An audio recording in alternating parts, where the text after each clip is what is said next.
Good evening, Who Dat Nation, and happy Wednesday to our Bayou Blitz family.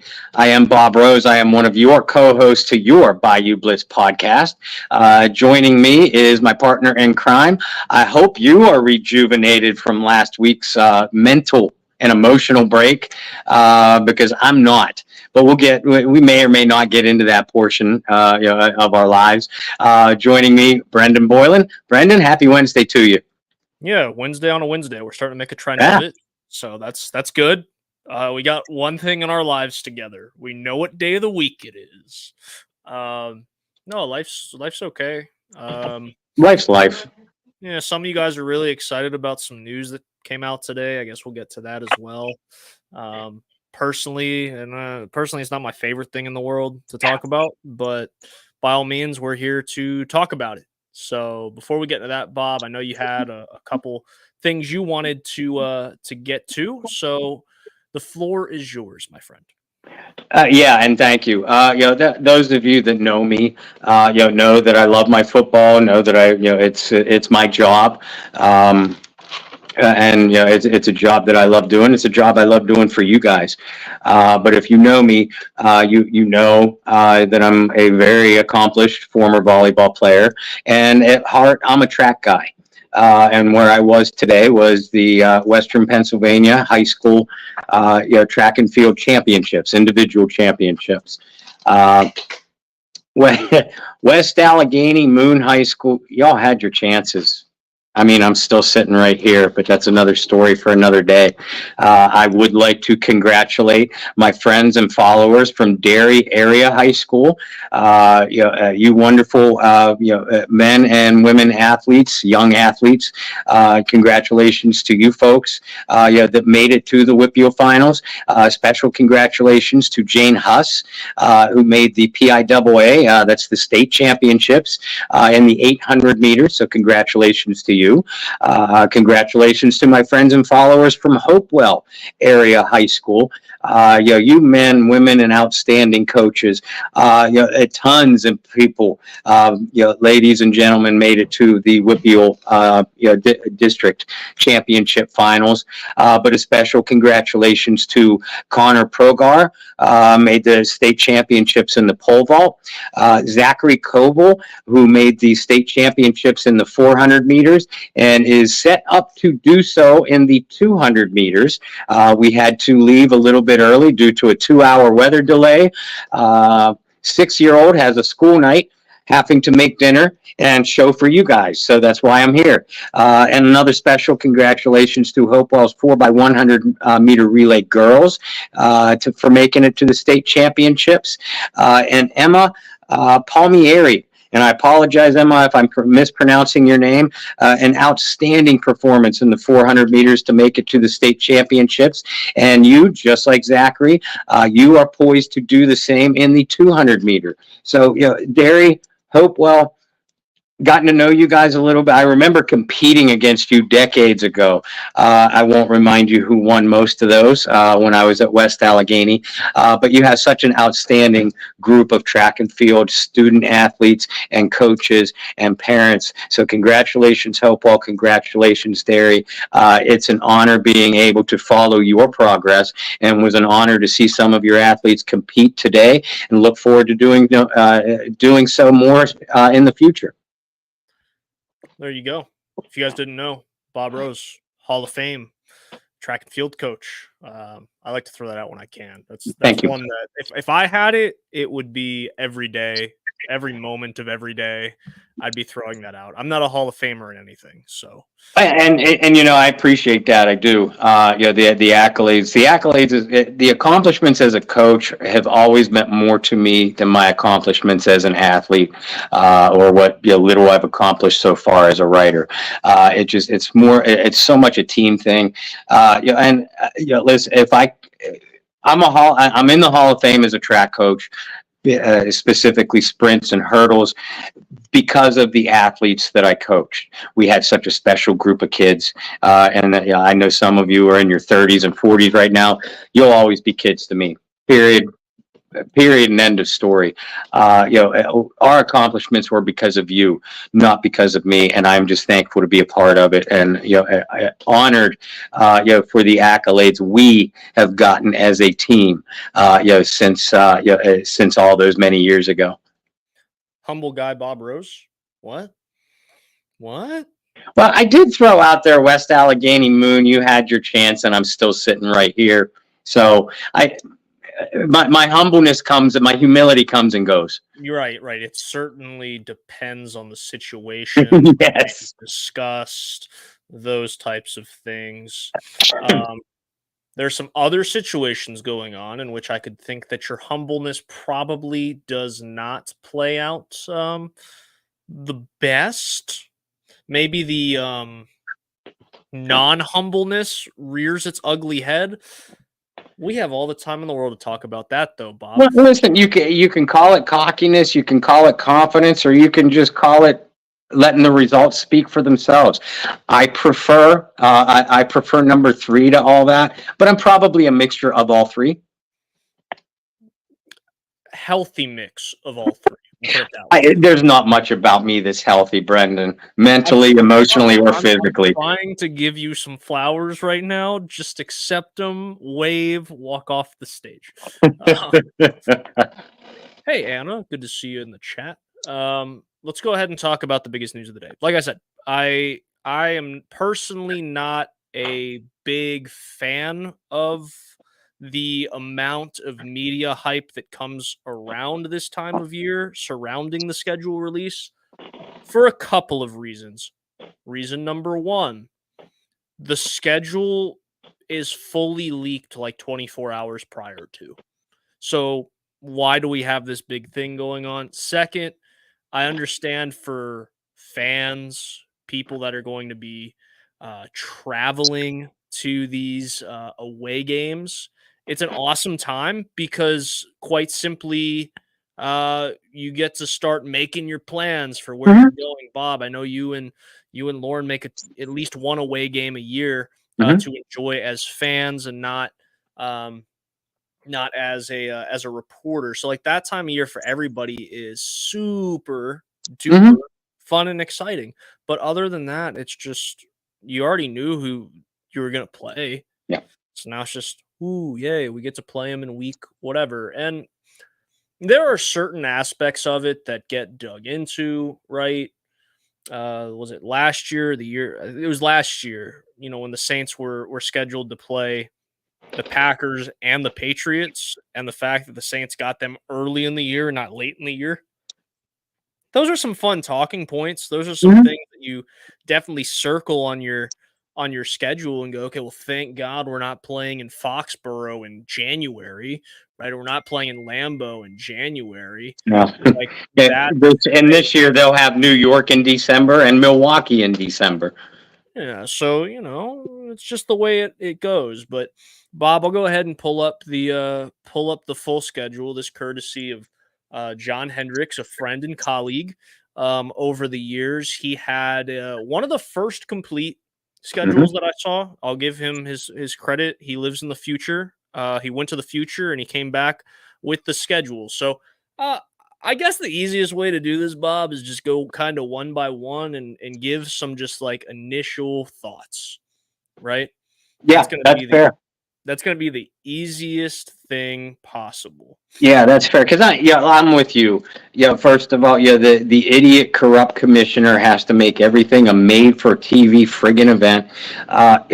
It's the schedule, for Christ's sakes. Just release it. In fact, go back to what you did a couple of years, as recently as a couple of years ago, and release it a few weeks before or a month before the draft.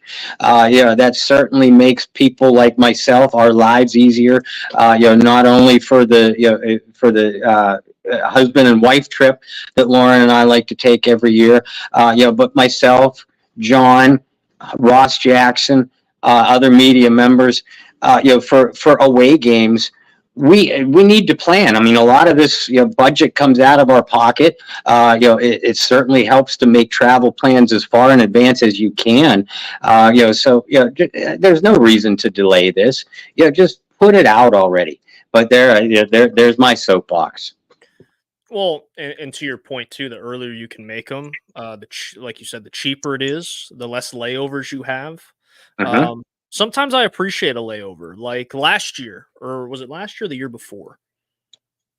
2 years ago. 2 years ago, the Saints played the Cardinals in Arizona. You guys probably remember that one.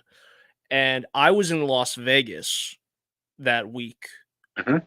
Ironically, John Hendricks called me or texted me and said, "Hey, you're in Vegas right now, right?" I said, "Yes, why?" And he goes, "I have a layover in Vegas." And guess what?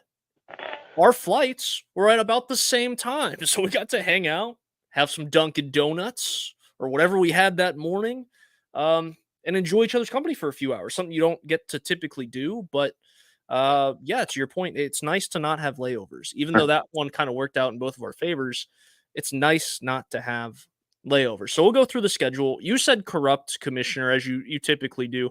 I will thank him for once in my life. We'll get to that later. I know you're going to be surprised, but we're going to get to that later in the show. So you guys that are To call giving me me skeptical is an understatement. right. Well, all the people that are skeptical, giving me Bob Rose like faces for that comment, you'll see what I mean here in a little bit. So week one, the New Orleans Saints start at home. That's September the 8th. They host the Carolina Panthers, who finished with the worst record in football a year ago. I really liked the Panthers draft. Yeah. I know we don't get to typically compliment division rivals, but I really liked their draft. I think they addressed a lot of needs. I don't think that makes them a team that's going to even compete for the division next year, but I like the building blocks per se that they're putting in place and finally surrounding Bryce Young with some protection and some help. Bob, opening up the year at home, I think that's always an exciting thing for people. You get a division rival and a rivalry that has maybe lost a little traction over the years. Certainly with Brady and Tampa, that certainly became a more of an elevation for that rivalry. While the Panthers being bad and the Saints being bad, it's taking a little bit of a back seat. But there's a lot of bad blood between these teams. You go back and you think of Roman Harper and Steve Smith back in the day. You think Cam Newton in the Superdome. Cam and Cam, yeah. Cam and Cam. There's just some examples there. But Bob, initial thoughts. You know you're going to get your division rival, but you open at home against a division rival. A lot going for you right out the gates early in the season. You definitely want to win those games against the NFC South. Yeah, and it's interesting because 5 of the Saints' 6 divisional games this year come before Week 10. So that's a little bit new. That's going to put even more importance on winning those divisional games because down the stretch, you're in a position where you may not control your own destiny within the division. If you don't win those games early on, the Panthers. It's a pro and con way to look at this matchup. Number one, it kind of tells you how the NFL feels about the New Orleans Saints. The fact that they did not make this a semi-marquee matchup. I never did think it was going to be the Broncos, but with the Buccaneers or the Packers or the Rams or a playoff opponent from last year. So that tells you a little bit that it shows you a little bit that the NFL must consider the Saints at least in the lower half rung of NFL teams. That's the negative way to look at it. The positive way to look at it is, like you said, the Panthers are still in rebuilding mode. And I'm like you. I like their draft. They were extremely active on the free agent market, but that's a lot of new pieces. And I like the fact that you get them at least your first of 2 matchups in Week 1, perhaps before those pieces have started to gel around Bryce Young. And say what you will about Dennis Allen, he has won both of his season openers, albeit by 1 point each, but he's won them. And the Saints themselves have won 5 straight season openers. So obviously, it's always good to start out the season 1-0. If you can do so against a divisional rival, it's that much better. And like you said, it's at home too. The Saints themselves are going to have a lot of new faces. And to hopefully get the season started at 1-0 at home, I think is an opportunity to juice up some of this fan base that's maybe soured a little bit on this team, and most specifically the head coach and quarterback over the last couple of years. Yeah, yeah, and that's a whole other conversation we can get into another time. A couple members of the New Orleans Saints kind of coming to the defense of Dennis Allen, specifically Tyrann Mathieu and Demario Davis, two of the leaders, which you actually like to see, but we can get into that another time. Week 2 presents a really interesting matchup for New Orleans. They're at Dallas in week 2. Dallas, a team that it's a lot of question marks. This is a team that I think every year is a little overhyped. I think that's fair to say. But it seems like their window of opportunity is closing. There's a lot of question marks on Dak Prescott, who I still think is a good quarterback in the league. Doesn't deserve to be one of the highest paid quarterbacks in the league, but still a good quarterback in the league. They brought back Ezekiel Elliott, so I guess they're getting the gang back together. Even though Zeke might be on one leg at this point in his career, albeit an interesting matchup for New Orleans. Not having to travel too far either. What's your analysis of that week 2 matchup? Well, I mean, not being a resident of the Gulf Coast region myself, I've never understood the regional rivalry that exists between New Orleans and Dallas, the cities, and therefore, as a direct result, between the fan bases of the Saints and the Cowboys, but it's there. And Saints fans, especially older Saints fans, want to win this one badly. You're on the road, but like you said, it's not a big road trip, not a long road trip. And remember, a couple years ago, granted, Sean Payton was still the head coach, but Dennis Allen was on this staff.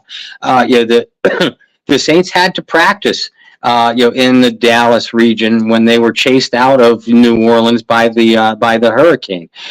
Even their home opener had to be moved to Florida because they couldn't play in Texas in the Jerry Dome or whatever the hell it's called. And like you said, the Cowboys to me aren't nearly as good as what their hype is. Rarely are they, but they are a playoff team for the last couple consecutive years. So again, you have an opportunity to maybe start 2-0. Get Dallas, of course, is not a divisional opponent, but they're a conference opponent. And as we've seen the last 3 years now, with the Saints narrowly missing the playoffs, you can't afford to drop conference games. That's precisely what cost the Saints a playoff berth in each of the last 3 years. And the Cowboys playing in the NFC East, they're going to have a couple of gimme games in the Giants and Washington. When you're facing an opponent that's going to have a couple probable gimme games in the standings, you have to take advantage of your opportunity, even if it is as early as week 2, because those head-to-head matchups, if they're losses, can really come back to haunt you down the stretch. Week 3, back home, they play another member of the NFC East, the Philadelphia Eagles, who disappointed last year, I think is safe to say. A team that started really hot and then just simply was not at the end of the year. Maybe the most unstoppable play of all time, the tush push. But they lose Jason Kelce. I think it's going to be a big loss for them. I think it's very underrated, the leader of an offensive line and how they can change some things, particularly for a quarterback like Jalen Hurts. But this is a team that people still view as a franchise that could find themselves representing the NFC. I do.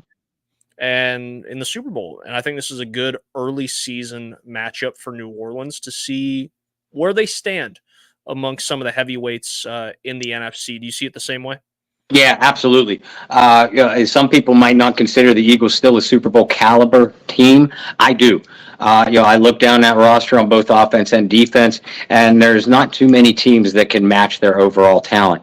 A wide receiver, Jalen Hurts, an underrated passer, definitely a terrific athlete at quarterback.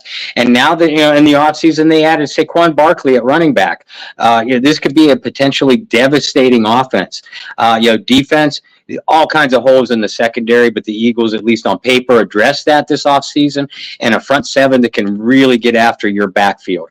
But Philadelphia replaced both offensive and defensive coordinators this past offseason.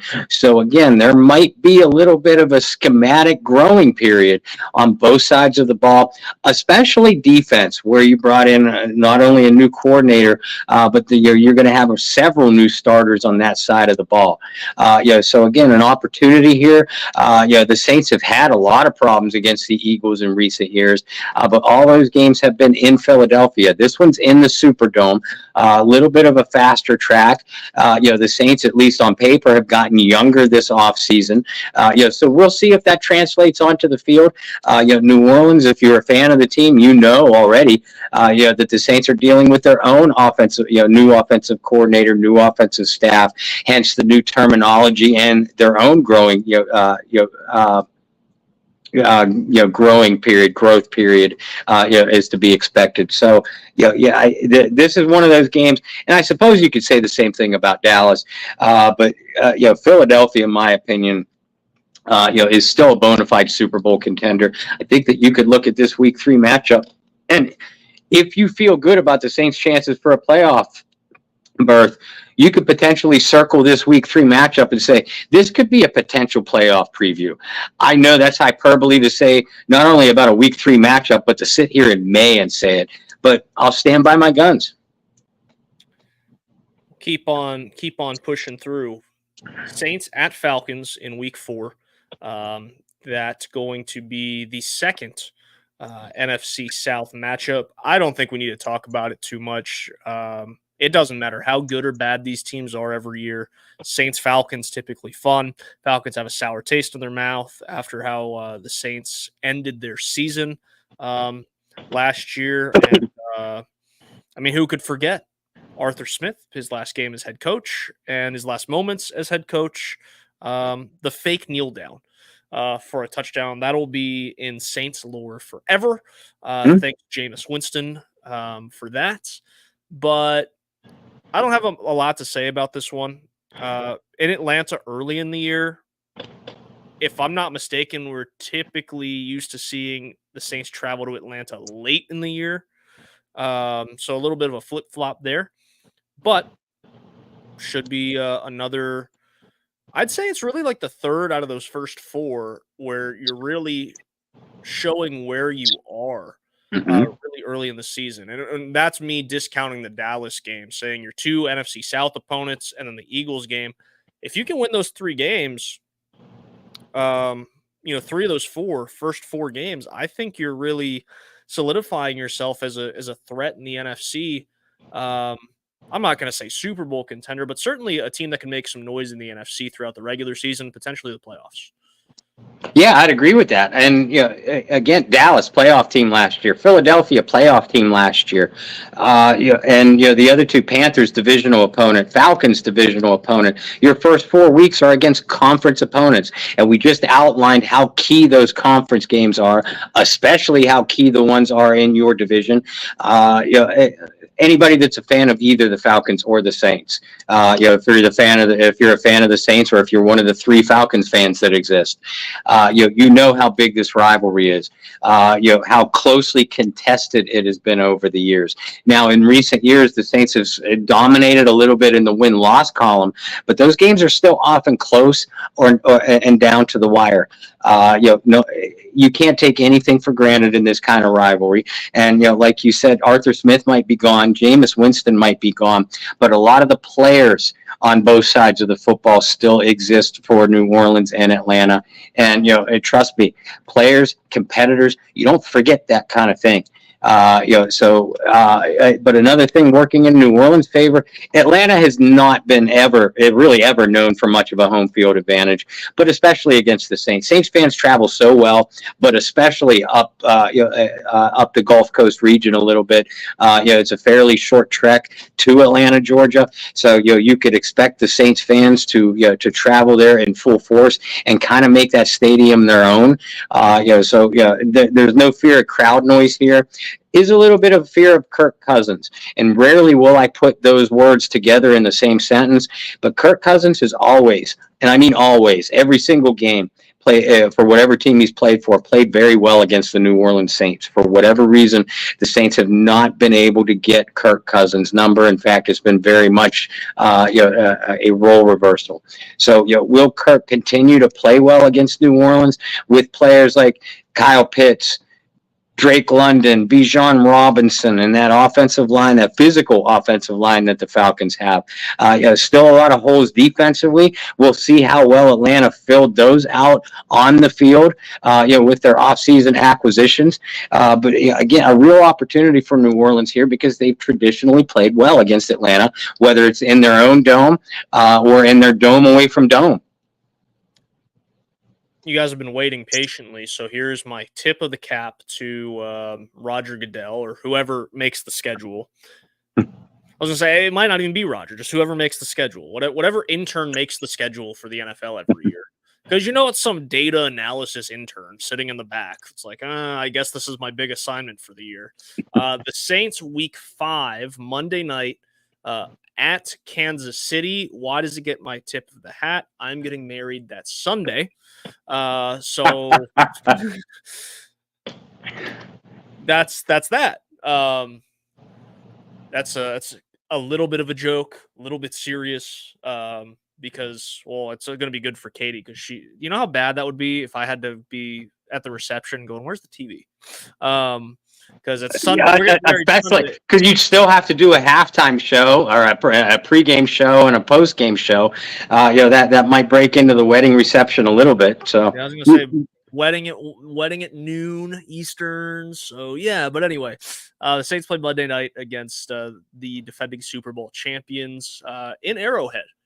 Bob, we just talked about the first 4 games, good measuring stick. Talk about another measuring stick in Week 5. This is one where, on paper, early in the season, I don't expect New Orleans to win. But, man, if they could be competitive against that football team, even with some of the pieces that they've lost, I think it's hard-pressed to find someone who says that Kansas City should not be the favorites to repeat.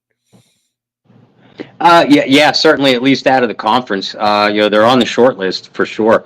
And to have to play the Chiefs on the road in a prime time game, that's a tough atmosphere.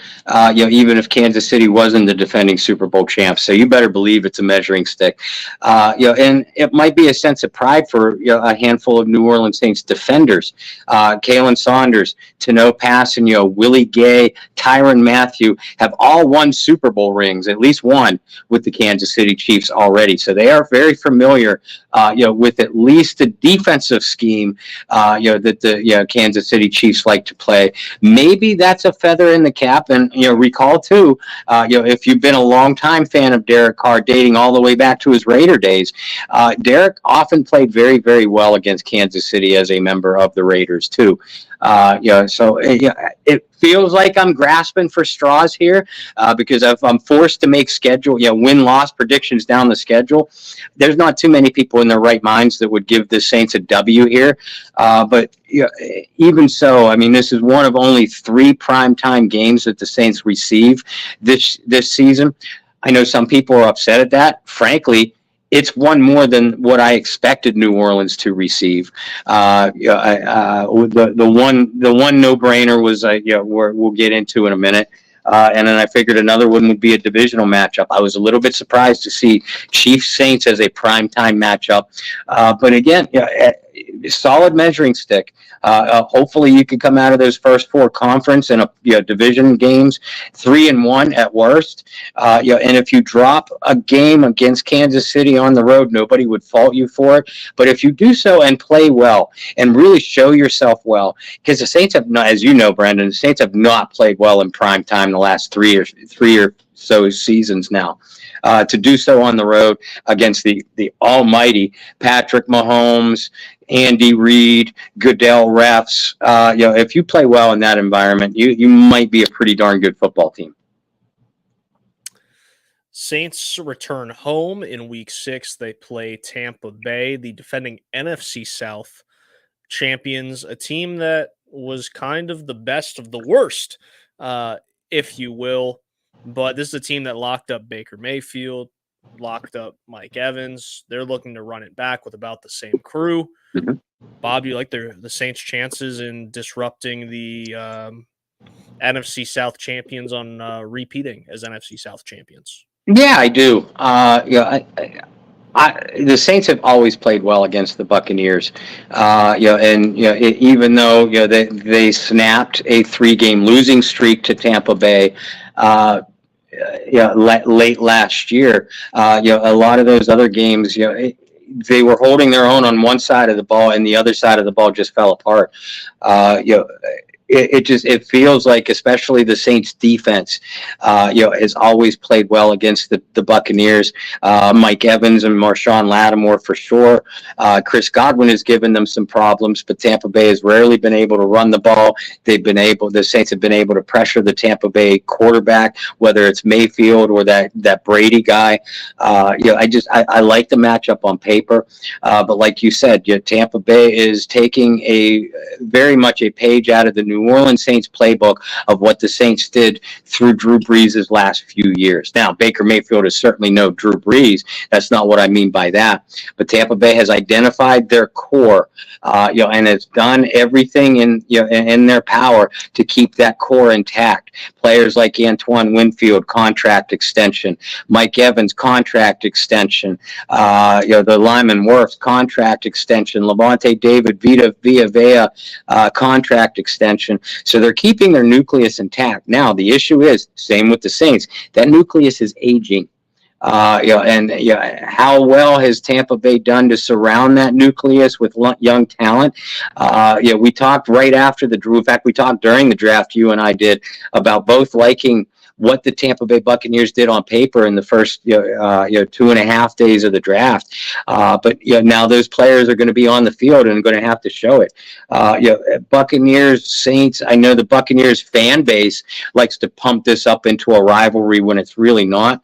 But the reality is the Saints and Buccaneers players, several of them do not like each other, at least by their physical mannerisms. These games are very physical, very emotional, sometimes borderline violent. And you can better believe, that both teams are going to come out of this. Whoever wins is going to have a clear upper hand in the NFC South. But both teams are going to come out of this one feeling it and feel bad for the team that has a short week. I say that with disgust. Yeah. Well, let's talk about that short week. Week 7. Another home game for New Orleans. I guess that's the bright side. You're not having to travel on the short week. But this was kind of the no-brainer that we expected to be a primetime matchup. Mm-hmm. And that is the New Orleans Saints hosting the Denver Broncos for Sean Payton's return to New Orleans. Bob, I don't want to get into too much analysis of this just because Denver is in a weird spot. Mm-hmm. Moving on from Russell Wilson, drafting a quarterback in Bo Nix, like not having really solidified game changers on either side of the ball at this point, even though you gave up maybe not the house, but you did give up a good chunk to go get Sean Payton in the building. So opposed to diving too deep into this question, and we still got to start rolling through some of these as the time continues to tick down on us for this evening's episode. Will Sean Payton receive more cheers or boos in his return to New Orleans? I think the fans are going to rock the roof off of that dome with cheers, and they should. Sean Payton is going to get his flowers. He's going to be honored with all kinds of video montages. But Sean is the master of head games. And Dennis Allen is a mental midget. There, I said it. I agree with everything that you're saying about the Denver Broncos. They're a mess right now. I have confidence that Sean will get them pointed in the right direction, but it ain't going to be this year. It might be for this week, though. I would expect Sean Payton to play a lot of head games with the New Orleans press, fans, team, and coaches. For the Saints coming off a short week against a rugged divisional opponent, I don't, big middle finger to the corrupt commissioner for the way that this one was scheduled. Yes, I expected it to be prime time. Frankly, it should have been the Sunday night game that week. Just due to Sean Payton return to New Orleans, what Sean has meant for New Orleans all these years.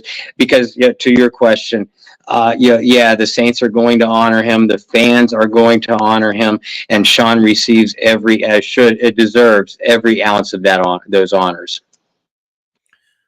Yeah, I think there will be a few fans that boo just the way it all ended. Yeah. But I think anybody who has followed this team closely for an extended period of time recognizes and realizes that this is a guy that should, without a doubt, be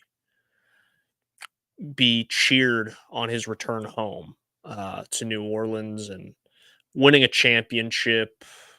I mean, shoot, the Peyton and Breeze era. There's so many things and reasons why Sean should be welcomed home with open arms. So definitely expect the cheers rather than the boos. Going to week 8, the Saints go out to Los Angeles to take on the Chargers. That's another team that's in a weird spot. Like you have your franchise quarterback. A lot of his weapons have left.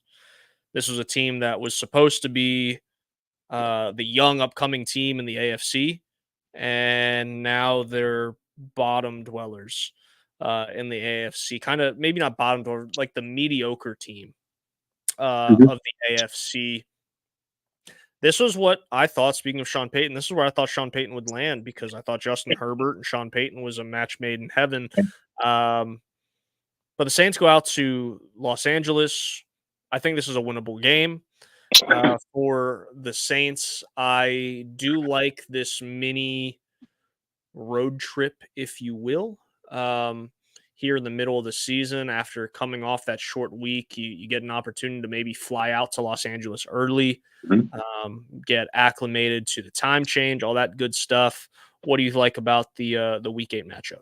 Yeah, that's exactly it. I mean, you're flying out to the West Coast, where the Saints traditionally, and I'm talking decades and decades of history here, the Saints have traditionally not played well on the West Coast, but you get a long week to do it. And I think that's big. And I'm with you. I am not impressed by the Chargers roster whatsoever. Jim Harbaugh, I have little doubt, will eventually get this team pointed in the right direction, but I'm not so sure it's going to be this year. We should expect a lot of changes in the culture within the Chargers organization, which takes some time to, usually takes some time to really take hold. Now we're talking about mid-season by this point, close to mid-season, by the time the Saints get the Chargers. But again, you're talking about a little bit of a long week, with time to get acclimated to the West Coast time zone. At least sitting here in May, you have to like the Saints' chances against this Chargers opponent. Week 9, they come to my backyard, play the Carolina Panthers. Sunday at noon. We kind of talked about the Panthers already, so we'll keep it short and simple to the point. At this point in the season, both the Saints offense should have worked out some of those hurdles, and having a new offensive coordinator and a new system, and the Panthers and some of their new pieces should be over some of those humps as well. So if the first game of the season is a little rocky, the sequel should be a little bit more smooth sailing for both teams. But again, another winnable game for New Orleans. However, a lot of times with these Panthers teams, especially as of late, the Saints have split. Saints haven't played super well at Bank of America either. In not just the last few years, like recent memory, there's been a lot of games where the Saints barely squeaked out with a victory, or lost a really tight game at Bank of America Stadium. So that's one to watch for me. Certainly no such thing as a trap game against a divisional opponent, but that's one where I could see the Saints maybe slip up a little bit after returning to the East Coast. Well, not even returning, but going from West Coast to East Coast, I think this is definitely a game where you could kind of circle it as like, let's see how the Saints come out. I could definitely see them come out flat in a game like that. Let's see. Yeah, and they can't afford to. Because the Chargers, the Broncos, and then the Chiefs. That's 3 AFC opponents in the previous 4 weeks, and then they come back to play a divisional opponent. And we've talked at length about how important those divisional games are. This is week 9. The calendar is turning from October to November. The frauds, the contenders, and the pretenders are all now starting to separate. So by November 3rd, which is when this game is set to kick off, you're going to have a pretty good feel for what kind of team the Saints are, and a pretty good feel for what kind of team the Panthers are as each team heads down the stretch. Falcons at home in week 10. Again, don't want to jump too far into it. Very similar to the conversation we had earlier with Atlanta. It doesn't matter how good or bad these teams are record-wise or on paper. You're always going to get a fist fight between these two teams. But to kind of echo what Bob just said, you're going to know at this point in the season what type of team the Saints are, what type of team the Falcons are. And that's what I have on the November 10th matchup between the two teams. Bob, you have anything to add? Yeah, I agree with that. And November 10th, week 10, it almost feels like with the way the Falcons roster looks and the way the Saints roster looks, if whichever team takes the first matchup between these teams in week 4, if that same team manages to pull off a season sweep, it would almost feel like a kill shot, to the team that comes out 0-2, if indeed you get swept by a divisional opponent at this point in the season, just given the rosters, because you can't believe that the Saints, even if they're playing well, would be far above 500, and the same with the Falcons. So this game, with the way it falls in the schedule, the loser could potentially be in a long, futile uphill climb to get back in a playoff chase. Week 11, Saints host the Browns, November 17th. That is going to be what? Jameis Winston's return to the Superdome. But the first time the Saints have seen Deshaun Watson since 2019, Houston. Monday night. Classic Monday night game. Yeah. Actually, Deshaun had a heck of a game. Drew Brees leads a 2-minute drill. Saints kick a 50-something yard field goal to win the game. That was a Will Lutz. And then a classic, absolute classic quote from Will Lutz after that game. If you guys don't recall, he was asked why Will was spelled with just one L, and he said, "I handed the other one to the Texans the other night." So classic quote there, but a heck of a game. But man, that feels like a lifetime ago. It also feels like a lifetime ago since we saw Deshaun Watson playing at a Pro Bowl level. Bob, it's a guy that I grew up watching. We graduated the same year, same class, from the same county in Georgia, went to rival high schools. He's a guy that I've always had a lot of confidence in on the football field. His problem is he hasn't been on the football field a whole lot lately. I do see this as a make or break season for Deshaun, and going in and playing a game like this in New Orleans late in the season, I think could potentially be. This is going to get really dramatic really quick, but this could definitely be a game where you kind of highlight, well, where is Deshaun Watson? Especially if the Saints defense comes out and plays well early in the season, proves themselves to be a top 10 defense. Like if the Browns are struggling, Deshaun Watson struggles, and this game comes up. A name I just mentioned earlier, it's not like you have nobody's backing up Deshaun Watson anymore. There's a little bit more pressure on Watson. Do you see it the same way? Yeah, I do. I love this Browns team. I do not love this Browns quarterback. Deshaun Watson has just never felt like a good fit in Cleveland. And by the way, as we were talking, the thought occurred to me 2 years ago, when New Orleans went up to Cleveland and played in that frigid game. Watson did play in that game. He just played so poorly, it was easy to forget. Listen, everybody wants to hand the AFC North to the Baltimore Ravens. I keep saying not so fast. Cincinnati Bengals still extremely talented. Cleveland Browns still extremely talented. But But in the Browns case, Deshaun Watson has to be the player to take them over the top. And I'm just going to come right out and say it. If the Browns don't get to the next step with Deshaun Watson, it almost feels like Cleveland has got to be willing to pull a Russell Wilson. Or what Denver did with Russell Wilson, and just eat that money and start from ground zero at quarterback, because you have the talent everywhere else to be a legitimate AFC contender. That's why you went out to get Deshaun Watson in the first place, to get you over that hump. And since they have got him, they have regressed a little bit. So this is a key season for Deshaun Watson at a key point in the season when they're traveling to New Orleans. And, those Saints fans, especially when they get a little drink in them, they might be chanting some kind of things that might get under Mr. Deshaun's skin. So we'll see how well he plays in that kind of hostile environment.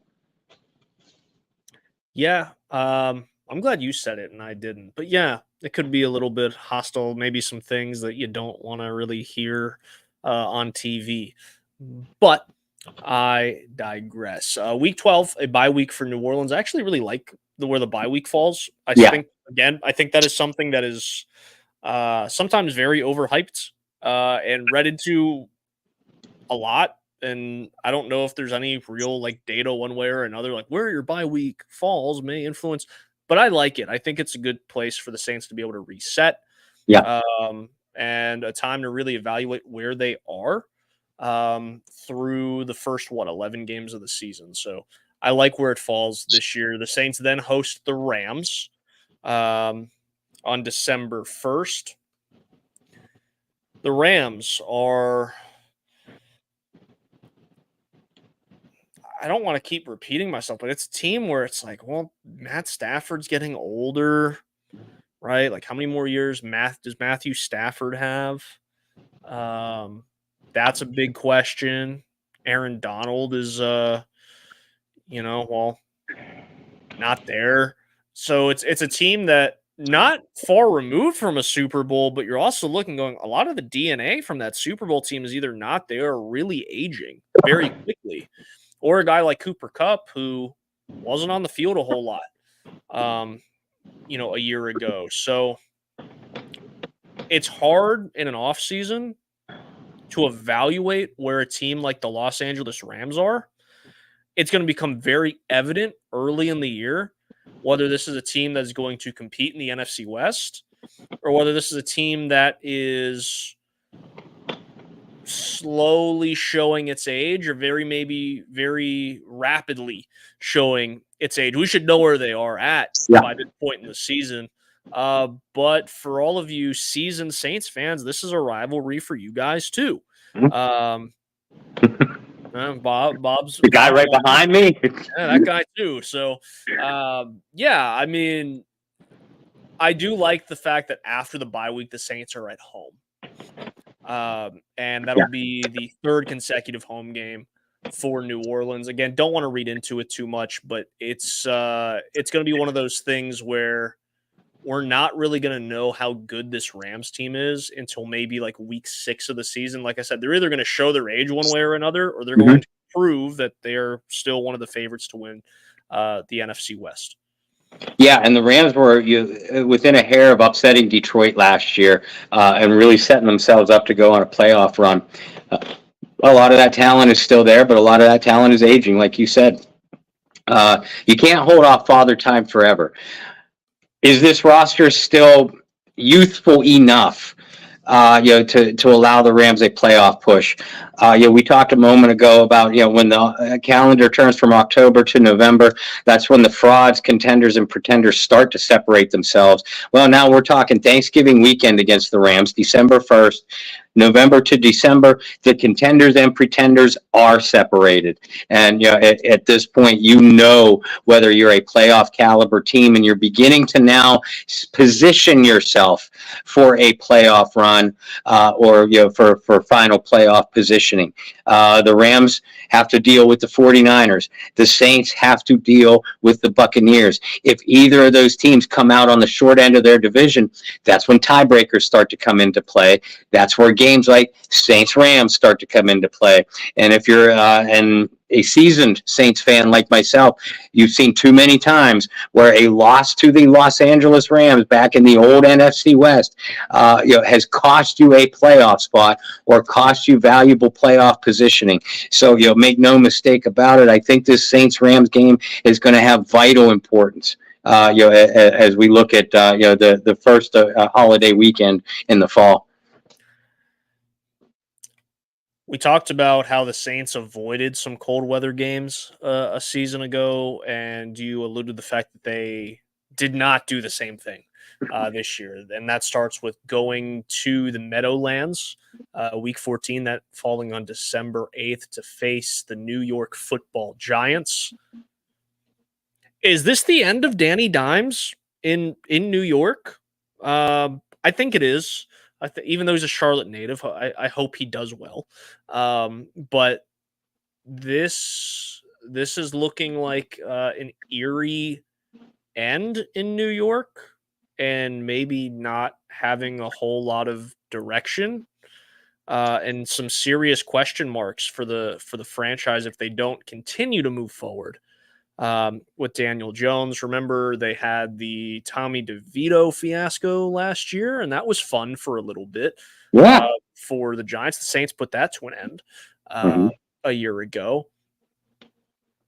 We'll keep it short and simple here. I don't see the Giants competing next year. I don't see this being a team that is really threatening. However, anytime a team that plays indoors has to go play a team that plays outdoors in cold weather in December isn't very ideal. Now, Bob, living in the Northeast, that you never know what kind of weather you're going to get, whether it's December, whether it's June, whether it's May 15th. You don't really know. So it's hard to predict that, but everybody in the national media likes to act like the Saints can't play outside. Right. Play away. And I know the last few years for Saints fans, it's been rough, right? Whether that's at home or away. But even during the Drew Brees era, like, people wanted to act like the Saints couldn't win away games. And it was like, no, like, the Saints do fine on the road, actually. Just actually a little bit better than average on the road. So I don't see this as like, the Saints have to play in the Meadowlands late in the year. It'll be what it is. Yeah, right. And if this team is what Dennis Allen wants it to be, then they'll be just fine in cold weather outdoor games, because Dennis Allen wants to play ball control, smash mouth football on the offensive side, just beat the hell out of you and dictate the pace of the game on the defensive side. That's what cold weather teams do. Prototype cold weather teams do. The Giants do not look like a talented team on paper, and I feel bad for Brian Daboll, because I think he's an outstanding coach, but I think he's going to be looking for a job at the end of this year, because there's just not enough talent to win in that media market that brutal media market that is New York. As we sit here on May 15th and you look at this game on the schedule for the Saints, you have to be grinning ear to ear. Yeah, it's on the road in December, which you don't like, but just against a Giants team, down the stretch of the year, you would hope good teams win games like this easily, no matter where the venue is. Week 15, they play the Commanders at home. There's a certain guy that just got drafted by the Commanders that should get a rousing ovation. Should. In the Superdome. And some people are going to say, and I'm sure a lot of people down there in Louisiana are going to argue that Daniel should have been the first quarterback taken off the board. He certainly looks the part. I know it's not really saying much, especially because right now we just have some like OTA film and whatnot, but he is slinging the ball pretty well. If you're just going by OTA film, let's induct Spencer Rattler into the Hall of Fame too. So I pay zero attention to that so far. That's another topic for another. I know. Oh my Lord. And I like the guy. You guys that were here when he got drafted, I told you guys how much I like the guy, how much I love the pick. But some of these Twitter comments are ridiculous. Yeah. It does feel different, right? Because yeah, he's a 5th-round pick, but it does feel different. Like I've seen that tweet. Like you're right, it does feel different, but that does not mean that this guy's going to be like a starter in week 8 No, or something. Like, does it feel different forever. because like it just I don't know. I don't know. Like I understand what people are saying. We won't get too far into this because that's a deep rabbit hole that we don't have time for today.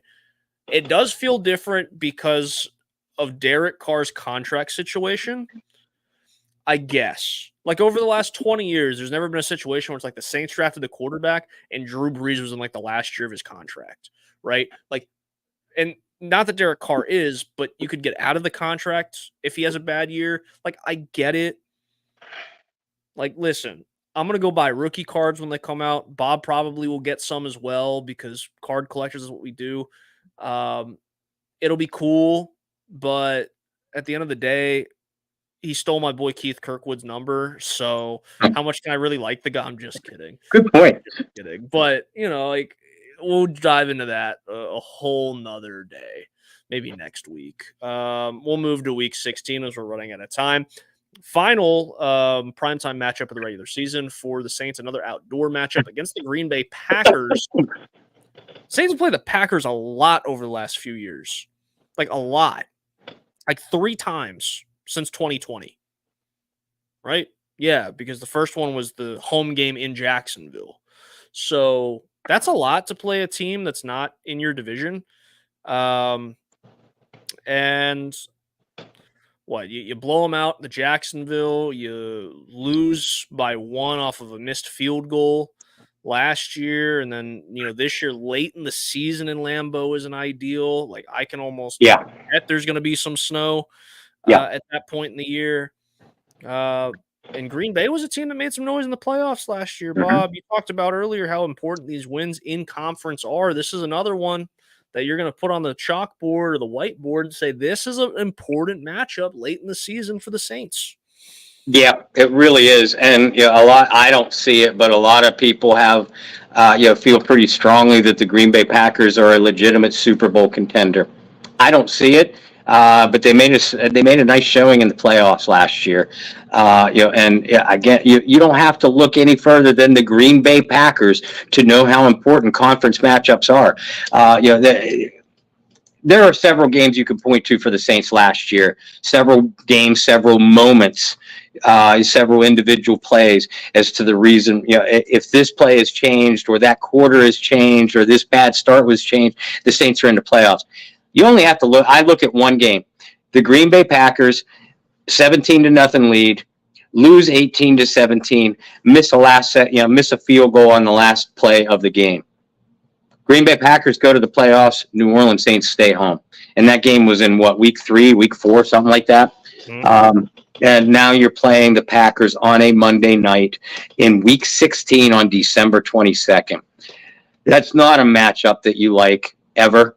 And all the other division and conference games before that, hopefully you pulled out a few, that you were maybe even, for Vegas odds, and you certainly had to hold serve and win the ones that you were supposed to, because on paper, at least as we sit here in May, on paper, it's tough to envision the Saints going into that kind of environment. And pulling out a victory if Green Bay is even nearly as good as people say they are. Week 17, December 29th, noon kickoff. Saints host the Raiders, a team that's given the Saints some issues over the years. It'll be a revenge game for Dennis Allen or a revenge game for Derek Carr late in the season. Use that as you want to, maybe. Should be a winnable matchup for New Orleans. It will be their last home game of the regular season, so I'm sure the Dome will be rocking. I don't have many more thoughts on that, just outside of it should be a revenge game. We'll see what happens. But more interested in that Week 18 matchup against Tampa Bay in Tampa Bay. Time to be determined because that one's going to be open to be flexed. Especially if it comes down to the wire. I think that I think the schedule makers actually did a good job on this one. Yeah. Because this should be, or these two teams should be the two teams fighting for the NFC South. So it could potentially be one of those classic NFC East matchups, late in the season. Actually, there's a couple years there was like New York and Dallas played like 3 years in a row, and it was like winner wins the division, or maybe the Eagles were in there too. But I think it could come down to being a Sunday night matchup like that between these two teams. We kind of talked about Tampa Bay earlier. We don't have to dive too much into it, but this is definitely one that could have and probably will have playoff implications one way or another. Yeah, it certainly feels that way. And, the New Orleans Saints, at least, through Sean Payton and now into Dennis Allen, they've always played well in Tampa Bay. Even the games that they've lost, they've been close, hard-fought defensive matchups, and I don't expect this one to be any different. Again, as I said earlier, I don't think Tampa Bay is a Super Bowl contender, but they've won the NFC South for the last 3 years. The NFC South champion for the previous 4 years were the New Orleans Saints. And I fully agree with you. I don't see any reason why this division, again, shouldn't come down to these two teams. Now, once again, I have to point out, it's noteworthy that 5 of the Saints' 6 divisional games have come in the first 10 weeks. And then you have this one. So hopefully you took care of business with those other divisional games and with those other conference games. You would love to go into Week 18 with your playoff playoff spot, and hopefully division title all sewn up and in the bag. Maybe you're able to even rest some starters because your playoff seeding is clinched. On paper, I don't see New Orleans being good enough to do that. You never know, but I don't see them being good enough to do that. So, I completely see, for you Tampa Bay fans that want this to be a rivalry so bad, to come down to Week 18 where winner goes to the playoffs, loser stays home, that's a pretty damn good way to boost a rivalry, that's for sure. Absolutely. My closing thoughts here, and I guess really closing statement, Saints have the second easiest schedule according to last year's win percentage. The Saints had a very favorable schedule a season ago, according to that same statistic. I don't take a whole lot of that because what would you say nowadays, Bob? The turnover per roster, like at least a third of your roster changes every year, maybe more. So I don't put a whole lot of stock in that. But this is a schedule that I think could favor the Saints. It does concern me that 5 of those 6 matchups against NFC South opponents come so early, considering how much new terminology, language, whatever is going to be installed in that offense. And you saw the early season struggles for the offense under Derek Carr a season ago, and you're having to learn a completely new offense.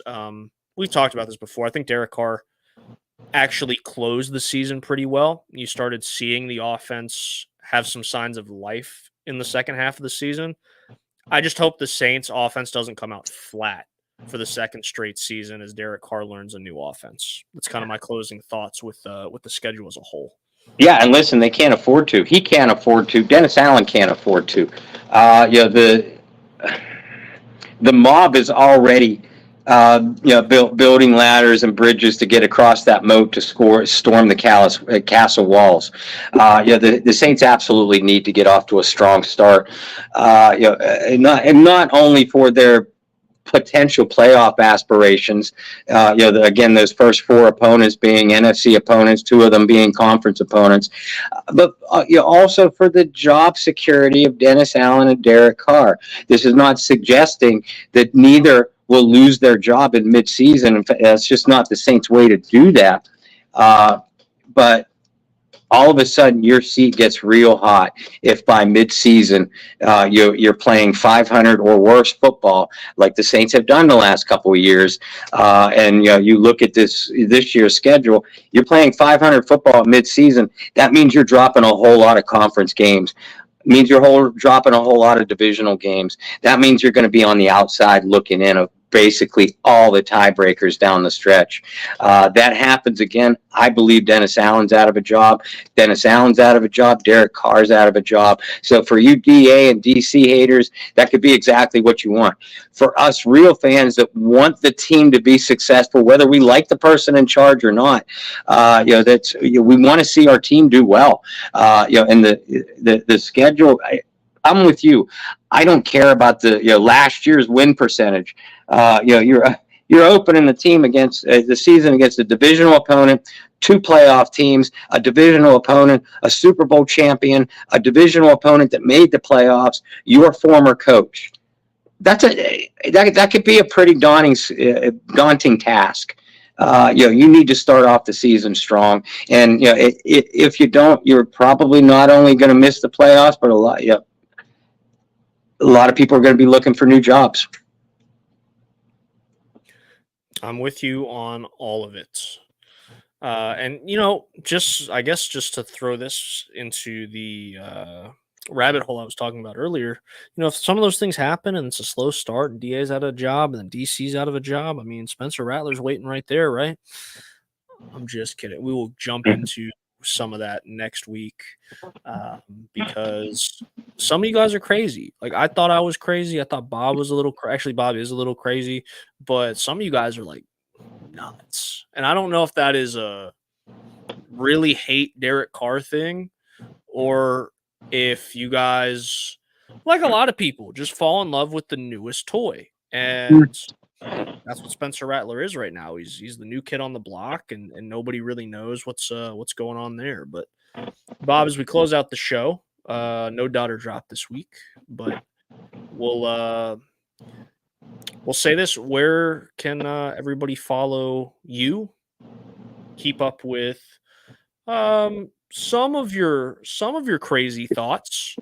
You don't put out too many of those online, but there's some that kind of leak out into the wilderness, if you will. Where can people keep up with all of that? There's going to be a lot more craziness, depending on what happens between now and through the end of the month. That's another story for another time. Folks, you can find, and I will be doing schedule recap pieces, more so along the lines of delving into the series history of each one of the Saints' weekly opponents, for 2024. Check out Ross Jackson, check out John Hendricks, check out Kyle T. Mosley. They already have schedule reaction pieces up. I'll have my own, as well as positional previews as we head into OTAs. What other positions, what other players are out there that could still help the Saints? All those pieces and more. An off-season analysis type of pieces too. You can do that by following me on Facebook, Bob Rose, ROSE, Twitter at Bobby R 2613. And as always, folks, continue to follow, or if you don't already, start to follow our Bayou Blitz Facebook page and Bayou Blitz Twitter page at Bayou Blitz Pod. And I would be remiss in saying, once again, congratulations, to the wonderful track and field athletes and coaches from Derry Area High School and Hopewell Area High School.